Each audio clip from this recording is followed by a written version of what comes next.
Imagine you are walking by a road. You don't know the destination and you are following someone. What will happen? Yes, if you don't know your destination, you may not find the right path, right road. And similarly happen with our kids. We let them follow someone and that someone's destination is not our destination, neither our kids' destination. And this following system, this following pattern may let our kids to disconnect with themselves. So welcome parents, this is Shubhada Bhave. I welcome you in the Smart Parent School. And today I want we all parents must ask a question to ourselves, that is that necessary to let our kid to follow someone? Of course not. Because when we follow someone, that person's destination is different, that person's purpose is different, and every child's purpose on this earth is different, every child's destination is different. Then why we let our kids to follow someone? And to avoid this, I'm going to share very important three aspects, or you can say these are three tips that you can just use, you can apply.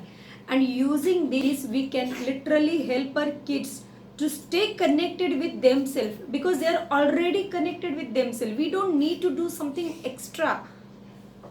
So first important thing is that we need to allow them to express their feelings.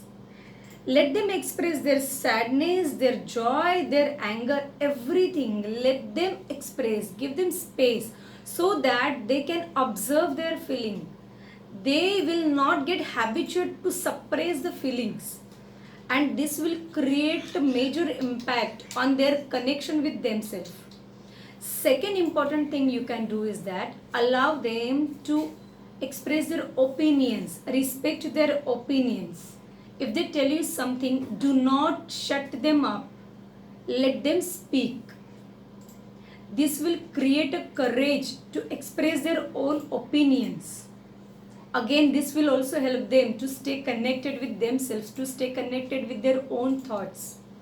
And the third most important is that let them take their own responsibilities. Let them take small decisions of their life. What to wear, how they should comb their hairs.